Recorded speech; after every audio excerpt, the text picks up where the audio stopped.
أعوذ بالله من الشيطان الرجيم. بسم الله الرحمن الرحيم.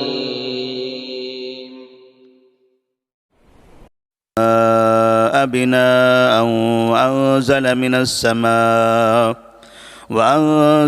السماء ماء فأخرج به من الثمرات رزقا لكم فلا تجعلوا لله أندادا وأنتم تعلمون۔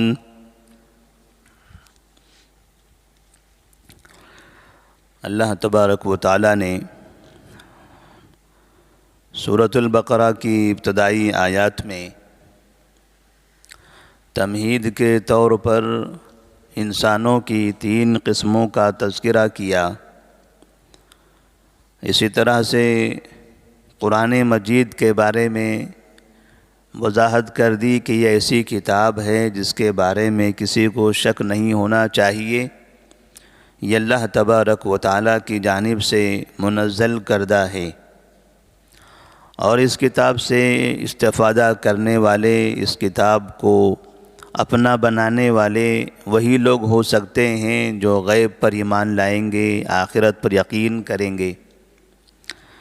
اس کے بعد انسانوں کی زندگی کا مقصد بتاتے ہوئے اللہ تبارک و تعالی تمام انسانوں کو خطاب کرتے ہوئے فرماتا ہے، یا ایھا الناس اعبدوا ربکم الذی خلقکم، اے لوگو تم اپنے اس رب کی عبادت کرو جس نے تم کو پیدا کیا ہے، والذین من قبلکم، اور ان لوگوں کو جو تم سے پہلے تھے، لعلکم تتقون، تاکہ تم متقی اور پرہیزگار بن جاؤ۔ اللہ تبارک و تعالیٰ نے یہاں سے عبادت کا حکم شروع کیا ہے۔ انسانوں کے اقسام بتانے کے بعد اس بات کی وضاحت کر دی کہ یہ تمام انسان، چاہے وہ مسلمان ہو، چاہے وہ منافق ہو، چاہے کافر ہو، ان سب کو اللہ نے پیدا کیا ہے۔ لہٰذا ان تینوں کو بھی اس بات کا احساس ہونا چاہیے کہ جس نے ہمیں پیدا کیا وہی ہمارا معبود ہوگا۔ اور دنیا میں، کائنات میں الگ الگ لوگوں کی جو عبادت کی جا رہی ہے، اگر آپ کو یہ پہچاننا ہے کہ ہمارا معبود کون ہے، تو معبود کو پہچاننے کے لیے ایک بہترین فارمولہ ہے، ایک بہترین طریقہ ہے۔ وہ طریقہ یہ ہے کہ آپ جس کی بھی عبادت کر رہے ہو اس کے بارے میں یہ سوچ لو، تصور کر لو کہ کیا اس نے مجھے پیدا کیا ہے۔ اگر دنیا میں کسی کے بھی سامنے کھڑے ہو کر یہ تصور کر لیں کہ میں اس کی عبادت کرتا ہوں، اس نے مجھے پیدا کیا ہے، تو جواب ملے گا نہیں، اس نے مجھے پیدا نہیں کیا، اس کو تو میں نے ہی بنایا ہے۔ اس کے اوپر کا گھر، اس کی چھت، اس کا گنبد، اس کی دیواریں، یہ سب میری اپنی بنائی ہوئی ہیں، اور اس کے اندر جو شخص موجود ہے اس شخص کو بھی میں نے ہی یا ہم جیسے لوگوں نے ہی کفن پہنا کر دفن کیا ہوا ہے۔ لہٰذا اس نے تو مجھے نہیں پیدا کیا، اس کا اپنا ایک باپ ہوا کرتا تھا، اس کی اپنی ایک ماں ہوا کرتی تھی، ان کے پیٹ سے یہ پیدا ہوئے تھے، اور ان کے اپنی اولاد ہوا کرتی تھی جن سے یہ پیدا ہوئے تھے، لیکن اس نے ہمیں تو نہیں پیدا کیا، یا ہمارے اطراف میں جو انسان رہتے ہیں ان کو اس نے پیدا نہیں کیا ہے۔ لہٰذا اس طرح سے اگر انسان ایک ایک معبود کے بارے میں غور کرتا چلا جائے تو سب کو وہ ڈیلیٹ کر دے گا، سب کو وہ ختم کر دے گا، راستے سے ہٹا دے گا کہ یہ میرا معبود نہیں ہو سکتا۔ اللہ نے کہا اس رب کی عبادت کرو جس نے تم کو پیدا کیا ہے۔ رب تو بہت نظر آتے ہیں آپ کو، یہ مجھے پالتا ہے، وہ مجھے پالتا ہے، وہ مجھے تنخواہیں دیتا ہے، وہ مجھے کھانا کھلاتا ہے، ٹھیک ہے، روزی دینے والے، کھانا کھلانے والے، کما کر دینے والے بہت ہوں گے، لیکن ان میں سے کون ہے جس نے تم کو پیدا کیا؟ تو اس طرح سے اگر پیدائش کے اعتبار سے تفریق کریں گے تو سب کے سب اس راستے سے باہر نکل جائیں گے، ایک ہی معبود باقی رہ جائے گا، وہ ہے رب العالمین۔ اسی لیے اللہ تبارک و تعالیٰ نے کہا اس رب کی عبادت کرو جس نے تم کو پیدا کیا ہے۔ اللہ تبارک و تعالیٰ نے یہاں عبادت کے لیے باقاعدہ اپنا تعارف دو طریقے سے کیا ہے کہ میں تمہارا رب ہوں، میں تمہیں پالتا ہوں، میں تمہیں زندگی دے رہا ہوں، اور ساتھ ہی اس رب کے ہونے سے پہلے میں تمہارا خالق ہوں، میں نے پہلے تم کو پیدا کیا، اس کے بعد پھر میں نے تمہیں پالنا شروع کیا۔ تو یہ دونوں صفتیں میرے ہی پاس ہیں، اور یہ نہ سمجھیں کہ آپ کو میں نے پیدا کیا ہے، آپ کے باپ دادا کو بھی ہم نے پیدا کیا، آپ سے پہلے جو لوگ تھے ان کو بھی ہم نے پیدا کیا، حتیٰ کہ آپ جس کو اپنا نبی مانتے ہو اس نبی کو بھی ہم نے بنایا ہے، اسے بھی ہم نے پیدا کیا۔ سب سے پہلے انسان آدم علیہ السلام انہیں بھی ہم نے ہی پیدا کیا تھا۔ تو انسانوں کی پیدائش یہ ہمارے ہاتھوں میں ہے، ہم انہیں بناتے ہیں اور انہیں ہم روزی دیتے ہیں، لہٰذا ان انسانوں کی وفاداری، ان انسانوں کی ایمانداری تو اب یہ ہونی چاہیے کہ وہ اپنے خالق کی عبادت کرتے رہیں۔ لعلکم تتقون، اگر تم اپنے رب کی عبادت کرو گے تو تم متقی کہلائے جاؤ گے۔ اور قرآن میں اس سے پہلے کہا گیا تھا متقین الذین یؤمنون بالغیب ویقیمون الصلاة ومما رزقناہم ینفقون والذین یؤمنون بما انزل الیک وما انزل من قبلک وبالآخرۃ ہم یوقنون، یہ متقین ہیں۔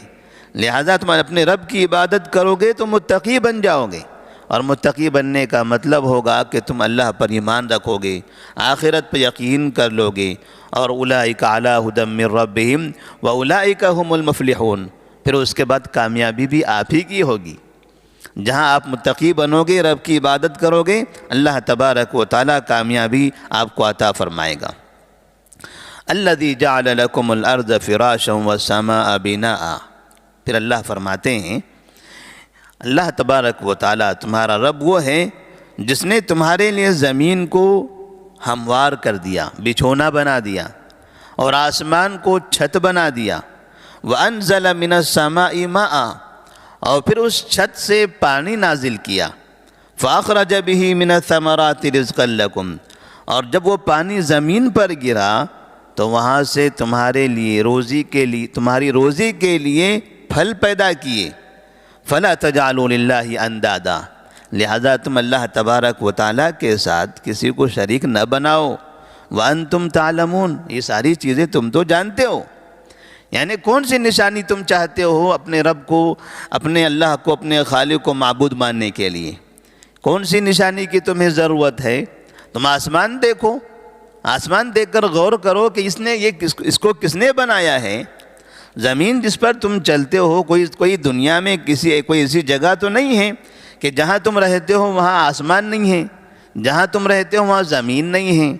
کوئی یہ کہہ سکتا ہے کہ ہمارے پاس فلاں شخص نہیں آیا تھا، ہمیں کسی نے بتایا نہیں تھا، ہم نے قرآن پڑھا نہیں تھا؟ تو ٹھیک ہے، کوئی کچھ نہیں پڑھا ہوگا آپ نے، کم سے کم زمین تو دیکھا ہوگا، آسمان تو دیکھا ہوگا۔ پھر غور کیوں نہیں کیا کہ آسمان کو کس نے بنایا، زمین کو کس نے بنایا، کون ہے جس نے زمین کو اتنی ہموار کر کے رکھا ہوا ہے؟ اور پھر اس آسمان و زمین کے درمیان کا جو کنیکشن ہے، جو اس کا ربط ہے کہ زمین سے اناج اگنے کے لیے آسمان سے پانی گر رہا ہے، آسمان سے بارش برسائی جا رہی ہے، اور بارش بھی اتنی خوبصورت انداز میں، اتنے سہولت کے ساتھ، اتنی آسانی کے ساتھ کہ اتنی اونچائی سے پانی انسان کے جسم پر گرتا ہے، انسان زخمی نہیں ہوتا، انسان مرتا نہیں ہے، انسان کا سر پھٹتا نہیں ہے، انسان اس سے لطف اندوز ہوتا ہے۔ اتنی اونچائی سے پانی گرتا ہے پھر بھی اس انسانوں کو تکلیف نہیں ہوتی۔ انسان اپنے پودوں کے تنکوں سے اپنا گھر بناتا ہے، پودوں کے تنکوں سے بنا ہوا گھر بھی اتنی زیادہ بارش ہونے کے بعد بھی محفوظ رہتا ہے، اس کے گھر محفوظ ہیں، اس کی ساری چیزیں محفوظ ہیں۔ کیا تم اس پر غور نہیں کرتے کہ آسمان و زمین پر یہ ہونے والی تبدیلیاں تمہیں نظر نہیں آتی؟ منافق ہو اسے بھی آنکھیں ہیں، کافر ہیں انہیں بھی آنکھیں ہیں، مومن ہیں انہیں بھی آنکھیں ہیں، سب اپنی آنکھوں سے دیکھ سکتے ہیں۔ یہ ساری چیزیں تو ہم کو نظر آ رہی ہیں نا، پھر آپ غور کیوں نہیں کرتے؟